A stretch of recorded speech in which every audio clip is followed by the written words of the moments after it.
दोस्तों, Khan global studies का set number 1 है। इसमें आप लोगों को स्वागत है। गुरुकुलम ज्ञान भूमि गया चैनल को सब्सक्राइब कीजिएगा। क्वेश्चन नंबर 1 है, हिमाचल और उत्तराखंड हिमालय में किन नदियों का अपवाह क्षेत्र होता है? तो एक ऑप्शन में है रावी, ब्यास, सतलुज, यमुना। ये चारों होगा, झेलम नहीं होगा क्योंकि झेलम जो है वो जम्मू कश्मीर में पड़ता है, यानी क्वेश्चन ऑप्शन नंबर बी हो जाएगा। दूसरा क्वेश्चन कहता है, काजू की खेती के लिए निम्नलिखित में से कौन सी मृदा सर्वाधिक उपयुक्त होती है? तो ये आंसर हो जाएगा लेटेराइट मृदा, क्योंकि जलोढ़ मृदा जो होता है धान और गेहूं के लिए प्रसिद्ध होता है। काली मृदा जो कपास के लिए होती है। ठीक है, आगे है क्वेश्चन नंबर 3, निम्नलिखित कथनों में से कौन सा कथन सत्य है? जलोढ़ मृदा प्रायः प्रदेश में पूर्वी तट के नदी डेल्टाओं और नदियों की घाटी पाई जाती है। सही है। जलोढ़ मृदा में पोटास की मात्रा अधिक पाई जाती है, भी सही है। और तीसरा कहता है, प्रतिवर्ष बाढ़ों के द्वारा निक्षेपित होने वाली नई जलोढ़ मृदा को खादर कहते हैं। ठीक है, नई को खादर कहते हैं और पुराना को बांगर कहते हैं, यानी option number D is the right answer. Question number 4, निम्नलिखित में से कौन सा कथन सत्य है? भारत में सिंधु नदी बिहार और पश्चिम बंगाल में बहती है। नहीं, गलत बात है। सिंधु नदी जो होती है जम्मू कश्मीर में बहती है और वह सीधा पाकिस्तान चली जाती है। दूसरा, चेनाब सिंधु की बड़ी सहायक नदी है। सही है, यानी option number C is the right answer. Question number 5 कहता है, क्षोभ मंडल की मोटाई विषुवत वृत्त पर अधिक होती है। एक कथन सही है। और कारण कहता है, विषुवत वृत्त पर वायु का प्रवाह तेज होता है। ये भी सही है, यानी ऑप्शन नंबर ए हो जाएगा। Option number A is the right answer. आगे नेक्स्ट क्वेश्चन कहता है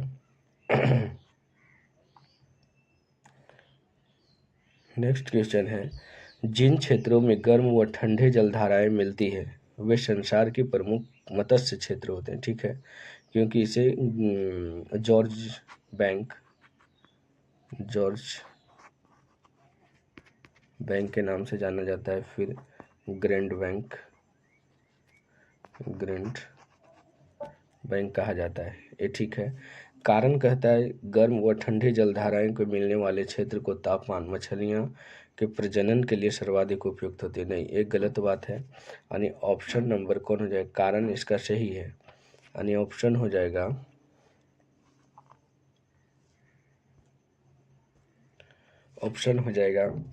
इसका सी हो जाएगा, क्योंकि कारण सही है, कथन सही है, कारण गलत है। ठीक है। 7 कहता है, क्वेश्चन नंबर 7, निम्नलिखित में से कौन से कथन सत्य है? ऑप्शन देखिए, दो समय बिंदुओं के बीच किसी क्षेत्र विशेष में रहने वाले लोगों की जनसंख्या वृद्धि कहलाती है। ये सही बात है।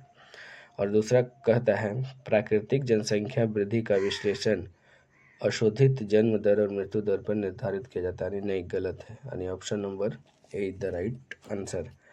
नेक्स्ट क्वेश्चन कहता है, अमेजन नदी बेसिन के संदर्भ में निम्नलिखित में से कौन से कथन सत्य है? अमेजन नदी के संदर्भ में कौन सा कथन सत्य है? तो यहाँ पे देखिए क्या कहता है, अमेजन नदी बेसिन भूमध्य रेखा के आसपास फैली हुई है, जिस कारण यहाँ पूरे वर्ष गर्म और नम्य जलवायु रहती है। सही बात है। यहाँ का मौसम दिन और रात दोनों समय समान एवं गर्म आर्द्र रहता है। ये भी सही है। तीसरा कहता है, इस प्रदेश में लगभग प्रतिदिन वर्षा होती है और बिना किसी मौसम पूर्वानुमान के, यानी option number D is the right answer. Next question है, कालिदास के निम्नलिखित में से कौन सा नाटक नाश्वर राजा पुरूरवा और दिव्य अप्सरा उर्वशी की प्रेम की कहानी है? तो ये हो जाएगा विक्रमोर्वशीयम। ठीक है, विक्रमोर्वशीयम। मलविका अर्जुन में राजा और मालवी और अग्निमित्रम की कहानी है, और अभिज्ञान शकुंतलम में राजा। ठीक है, इसका 9 का आंसर हो जाएगा ऑप्शन नंबर सी। बोधिसत्व सिद्धांत किससे संबंधित है? तो बोधिसत्व सिद्धांत महायान बौद्ध धर्म से है। नेक्स्ट क्वेश्चन है अशोक के स्तंभ शिलालेखों के बारे में निम्नलिखित में से कौन सा कथन सही है? कौन सा कथन सही है? तो एक कथन कहता है, कथन देखिए, वे अच्छी तरह से पॉलिश किए गए बलुआ पत्थर के अखंड स्तंभ थे। सही बात है, वो स्तंभ को अच्छी तरह से पॉलिश करता था और बलुआ पत्थर का बना था। दूसरा कहता है प्रत्येक पर एक सुंदर नक्काशीदार पशु की आकृति बनी होती थी। ये भी सही है। तीसरा, वे मुख्य रूप से गंगा के मैदान तक ही सीमित थे। ये भी सही है। यानी इसका ऑप्शन नंबर कौन हो जाएगा? D. Option number D is the right answer. D is the right answer. D is the right answer. आगे है गांधी जी के सिद्धांत का आधार क्या था? तो गांधी जी के सिद्धांत का आधार नैतिक था क्योंकि गांधी जी नैतिकवादी सिद्धांत के थे। भगवत गीता का सर्वप्रथम अंग्रेजी में अनुवाद निम्नलिखित में से किस यूरोपीय द्वारा किया गया था? तो ये कौन था? चार्ल्स विल्किंस था, क्योंकि जेम्स प्रिंसेप अशोक का शिलालेख पढ़ा था। वारेन हेस्टिंग ये बंगाल का नवाब था और लॉर्ड ब्लेडली सहायक संधि लगाने वाला व्यक्ति था। 14 क्वेश्चन है 14वां, निम्नलिखित में से कौन सी घटना जलियांवाला बाग हत्याकांड से ठीक पहले हुई थी? अच्छा, जलियांवाला बाग कब हुआ था? तो ये हुआ था 13 अप्रैल 1919 को हुआ था। इससे पहले रॉलेट एक्ट अधिनियम आया था। मार्च 1919 में आया था। 1919 में, क्योंकि सांप्रदायिक पंचायत 1932 में हो जाएगा। क्या हो जाएगा? सांप्रदायिक पंचायत 1932 में। देखिए, सांप्रदायिक पंचायत 1932, जिसे कैमुअल अवार्ड कहते थे, और साइमन कमीशन का आगमन भारत में हुआ था 1928 में हुआ था, और भारत छोड़ो 8 अगस्त 1942 में हुई थी। ठीक है, तो option number A is the right answer. ठीक है, आगे है, यदि राज्य नीति निर्देशक सिद्धांत का सही से पालन नहीं कर रहा है तो आम नागरिक किस न्यायालय में जा सकता है? कोई भी न्यायालय में नहीं जा सकता है, क्योंकि आर्टिकल 37 कहता है कि अगर राज्य नीति निर्देशक सिद्धांत पर कार्य नहीं करता है तो आप किसी न्यायालय में जा नहीं सकते हैं। ठीक है, तो नीति निर्देशक तत्व कितना से कितना तक है? 36 से 51 तक है। अनुच्छेद आर्टिकल 36 से 51 तक है। ठीक है, नेक्स्ट क्वेश्चन है 17, अस्पृश्यता का अंत भारतीय संविधान में कौन सा अनुच्छेद है? अस्पृश्यता का अंत, तो अनुच्छेद 17 कहता है कि छुआछूत पर प्रतिबंध है। अनुच्छेद 12 कहता है कि किसी राज्य मौलिक अधिकार में राज्यों की परिभाषा, और अनुच्छेद 11 कहता है कि नागरिकता पर कानून बनाने का अधिकार संसद को है, और अनुच्छेद 15 कहता है धर्म, नस्ल, जाति, लिंग पर भेदभाव नहीं करेंगे। क्वेश्चन नंबर 17 है, भारत में पंचायती राज दिवस कब मनाया जाता है?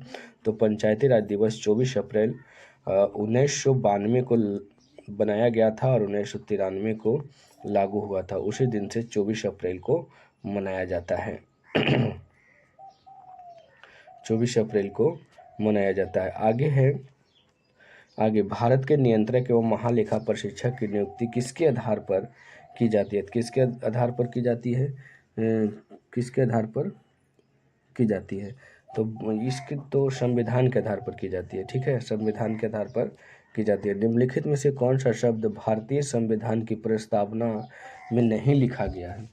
तो देखिए, भारतीय संविधान में संप्रभुत्व है, समाजवादी भी है, लोकतांत्रिक भी है, लेकिन भारतीय नहीं है।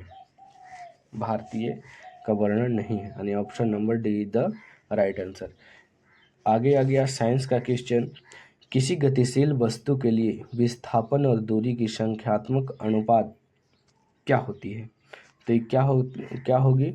तो ऑप्शन नंबर डी हो जाएगा, क्योंकि 1 के बराबर या उससे कम हो सकती है। ठीक है, आगे नेक्स्ट क्वेश्चन है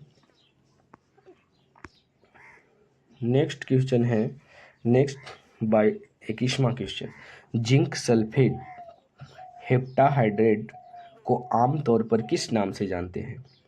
तो किस नाम से जानते हैं? तो श्वेत श्वेत उतिया। जिप्सम का सूत्र क्या होता है? CaSO4 2H2O। और एप्सम नमक का ना क्या होता है? MgSO4 7H2O। और नीला तुतिया का होता है CuSO4 5H2। यानी इसका आंसर हो जाएगा D is the right answer. 22वां क्वेश्चन है, निम्नलिखित में से कौन सा इंफ्रासाउंड का उदाहरण है? तो देखिए इंफ्रासाउंड यानी सबसे कम, तो पेंडुलम का कंपन, जो घड़ी की पेंडुलम होती है वो जो कंपन होता है तो बहुत कम होती है। ठीक है। नेक्स्ट क्वेश्चन है, कॉन्टर्स हॉल और सिनेमा हॉल, कॉन्टर्स हॉल और सिनेमा हॉल की जो छतें होती है किस तरह से बनाया जाता है ताकि ध्वनि को परावर्तन के बाद हॉल के सभी कोनों तक वह पहुंच सके? तो कैसा बनाया जाता है? देखिए कैसा बनाया जाएगा, आंसर देखिए, ऑप्शन देखिए। तो एक वक्रीय बनाया जाएगा। वक्रीय बनाया जाएगा तभी ना, क्योंकि ऐसे बनाया जाता है, ऐसे बनाया जाता है हॉल को, इस तरह से हॉल होता है। और यहाँ पे कहीं भी बजता है तो यहाँ से देखिए रिफ्लेक्टिव होके सगरों पहुँचता है, यहाँ से रिफ्लेक्टिव होके सगरों सभी तक पहुँच जाता है साउंड, इसलिए वो वक्रीय बनाया जाता है। अब नेक्स्ट क्वेश्चन है, हमारे बिजली बिल में खपत की जाने वाली ऊर्जा को किस में मापते हैं? तो किस में मापते हैं? तो ये मापते हैं किलोवाट घंटा में मापते हैं, क्योंकि 1 किलोवाट घंटा बराबर 1 यूनिट होता है और 1 यूनिट बराबर 3.6 गुने 10 के पावर 8 जूल होता है। ठीक है। जिस बिंदु पर सभी किरणें मिलती हैं उसे किस नाम से जानते हैं? तो देखिए सभी किरणें फोकस पर मिलती है। ठीक है। यानी option number D is the right answer. इत्र को सुगंधित पदार्थ बनाने में निम्नलिखित में से किस पदार्थ का उपयोग किया जाता है? इत्र को सुगंधित बनाने के लिए ईस्टर का उपयोग किया जाता है। ईस्टर का उपयोग किया जाता है। परमाणु क्रमांक 57 वाला तत्व संबंध रखता है, किससे रखता है? तो डी ब्लॉक से, डी ब्लॉक से। इसका एक है कि Z57 जो होता है वो डी ब्लॉक में आता है, और Z56 जो होते हैं 56 वो एस ब्लॉक में आते हैं, एस ब्लॉक में आते हैं, और Z58 जो होते हैं वो एफ ब्लॉक में आते हैं, इस तरह से। तो इसका आंसर हो जाएगा ए। ये हो जाएगा, ये एस्टर हो जाएगा। ठीक है। आगे है, जब अग्निशामक की नोब को दबाया जाता है तो कार्बन डाइऑक्साइड गैस का उत्पादन के लिए किस अम्ल को मिलाया जाता है? किस अम्ल को मिलाया जाएगा? तो सल्फ्यूरिक अम्ल, ऑप्शन नंबर सी, यानी सल्फ्यूरिक अम्ल सोडियम हाइड्रोजन कार्बोनेट में मिलाया जाता है। ठीक है। नेक्स्ट क्वेश्चन है 29, सामान्य मनुष्य में कितनी जोड़ी अलैंगिक गुणसूत्र होते हैं? तो कितने होते हैं? 22 जोड़ी होती है, 22 जोड़ी होती है। ठीक है, 22 जोड़ी होती है। कहता है केला किस विटामिन का एक अच्छा स्रोत है? तो विटामिन ए, यानी जो पका हुआ केला होता है उसमें विटामिन ए अच्छा मात्रा होता है। काली खांसी को किस नाम से भी जाना जाता है? तो पार्टुसिस, पार्टुसिस के नाम से जाना जाता है। निम्नलिखित में से कौन एक अजैविक घटक नहीं है? अब देखिए अजैविक घटक नहीं है, क्वेश्चन नंबर 32 कहता है अजैविक घटक नहीं है, तो ये क्या है? हरा पौधा। जो अजैविक होता है, जो मतलब खत्म हो सकता है, जल खत्म हो सकती है, सूर्य का प्रकाश, सॉरी, जो खत्म नहीं हो सकता है। तो देखिए जैविक घटक उसे कहते हैं, जैविक घटक कहते हैं। अजैविक घटक जो खत्म हो सकता है, तो जल खत्म नहीं हो सकता है, सूर्य का प्रकाश खत्म नहीं हो सकता है, मिट्टी खत्म नहीं हो सकती, लेकिन हरा पौधा तो खत्म हो सकता है, इसलिए ये अजैविक घटक होते हैं। अजैविक घटक, ये तो हरा पौधा अजैविक घटक है, अजैविक जैविक घटक का उदाहरण है। अजैविक घटक नहीं है तो हरा पौधा। कौन हो जाएगा इसका आंसर? हरा पौधा। ठीक है। नेक्स्ट 33वां क्वेश्चन है, वसा में घुलनशील विटामिन है। वसा में कौन सी विटामिन है घुलनशीलता है? तो ए, डी, ई, के। ए डी ई और के, यानी ऑप्शन नंबर बी हो जाएगा, क्योंकि वीसी जो होता है वो जल में घुलनशील होता है। वीसी क्या होता है? जल में घुलनशील। नेक्स्ट क्वेश्चन है, मनुष्य के शरीर में पसलियों की संख्या कितनी होती है? तो 12 होती है। ठीक है। नेक्स्ट क्वेश्चन कहता है मनुष्य के शरीर में पसलियों की संख्या 12 जोड़ी होती है। भारत को आत्मनिर्भर व स्व उत्पादक अर्थव्यवस्था के रूप में स्थापित करने का प्राथमिक लक्ष्य किस पंचवर्षीय योजना में रखा गया था? तो किस पंचवर्षीय योजना में? तीसरी पंचवर्षीय योजना में। तीसरी पंचवर्षीय, इसका डेट भी तो आप लोग जानते होंगे दोस्तों, क्योंकि पहली पंचवर्षीय योजना 1951 से 56 तक चला था, दूसरा चला था 56 से 61 तक चला था, और तीसरा 61 से 66 तक चला था। उसके बाद 66 से 69 तक इमरजेंसी आपात लागू हुआ था, और चौथा जो चला था 69 से 74 तक चला था। 69 से 74 तक चला था। नेक्स्ट क्वेश्चन है, अगला क्वेश्चन है, महात्मा गांधी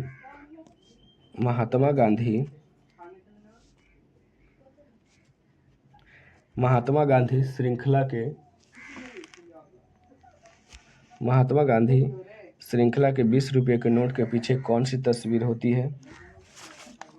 कौन सी तस्वीर होती है? तो यहाँ पे एलोरा की गुफाएं होती है। 20 रुपये के नोट पर कौन होता है? एलोरा की गुफा होता है। लाल किला 500 रुपया होता है। सांची के स्तूप पर 200 रुपया होता है। रानी की बाव पर 100 रुपया होता है। आगे, स्वर्ण क्रांति किससे संबंधित है? बागवानी और शहद से। भारत के संविधान में पंचवर्षीय योजना की अवधारणा कहाँ से ले गई है? रूस यानी यूएसएसआर से लिया गया। ठीक है। भारत में कैशलेस अर्थव्यवस्था को भारत सरकार की पहल के साथ बढ़ाया गया है। किसके साथ? डिजिटल इंडिया के साथ। 1980 में कितने बैंकों का राष्ट्रीयकरण हुआ था? तो 6 बैंकों के, 14 बैंकों का हुआ था, और 1969 में 14 बैंकों का राष्ट्रीयकरण हुआ था। ठीक है, 6 बैंकों का। हाल ही में आयोजित खेल उत्सव 2024, ये 2024 होगा, 2024 के संदर्भ में निम्नलिखित कथनों पर विचार कीजिए। तो देखिए, युवा मामलों की यह आयोजन युवा मामलों ने सूचना एवं प्रसार मंत्रालय के द्वारा किया गया था। इस उत्सव में cricket, hockey, badminton, table tennis tournament, ठीक है, यानी केवल option number B the right answer. 42वां क्वेश्चन है, 5 से 6 सितंबर तक नई दिल्ली में कौन सा अंतर्राष्ट्रीय सौर महोत्सव का आयोजन किया जाएगा? तो कौन सा? तो पहला संस्करण किया जाएगा इसका। हाल ही में आयोजित 133वां Indian oil tour and tourism travellers कब किस टीम ने जीता है? तो किस टीम ने जीता है? तो नॉर्थ ईस्ट यूनाइटेड एफसी। हाल ही में ओडिशा के चांदीपुर में एकत्रित प्रशिक्षण रेंज के माध्यम से दूरी बैलिस्टिक मिसाइल कौन है जिसे अग्नि का सफल किया गया? तो अग्नि 4 है। कौन है? अग्नि 4 है। हाल ही में कृत्रिम बुद्धिमत्ता पर वैश्विक संदर्भ में कथनों पर विचार कीजिए। इसका आंसर हो जाएगा, दोनों सही है, यानी ऑप्शन नंबर बी हो जाएगा। पीएम नरेंद्र मोदी के बुर्नेई यात्रा के संदर्भ में कथनों पर विचार कीजिए। इसका कथन पर विचार कीजिए। तो देखिए, यह किसी भारतीय प्रधानमंत्री की पहली द्विपक्षीय यात्रा है। सही है। इस वर्ष भारत बुर्नेई अपने राजनयिक संबंधों को 40वां वर्षगांठ मनाएगा। सही, यानी ऑप्शन नंबर सी हो जाएगा। हाल ही में केंद्रीय स्वास्थ्य मंत्रालय ने किस रोग से संबंधित एमडीआर का उपचार की मंजूरी दिया है? तो टीबी को दिया है। इंग्लिश चैनल को अकेले तैरकर पार करने वाला सबसे उम्रदराज भारतीय सिद्धार्थ अग्रवाल कितने साल का है? तो ये 49 वर्ष का है, यानी 49 वर्ष कर लीजिएगा, 59 को 49 कर लीजिएगा। और सबसे कम उम्र में जिया राय है, जो सबसे कम उम्र में चढ़ा है वो कौन है? जिया राय है, यानी 16 वर्ष की अवस्था में चढ़ा है। ठीक है, जिया राय है। आगे, भूख से पीड़ित लोगों को भोजन उपलब्ध कराने के लिए विभिन्न उद्यानों में पशुओं को मारने की मंजूरी किसने दिया है? तो नामीबिया दिया है। हाल ही में महिला संयुक्त कमांडर सम्मेलन में रक्षा मंत्री राजनाथ सिंह की अध्यक्षता में कहाँ आयोजित किया गया है? तो ये लखनऊ में किया गया है। ठीक है दोस्तों, आज की क्वेश्चन ख़त्म हुआ है। आप लोग चैनल को सब्सक्राइब कीजिएगा। गुरुकुलम ज्ञान भूमि गया।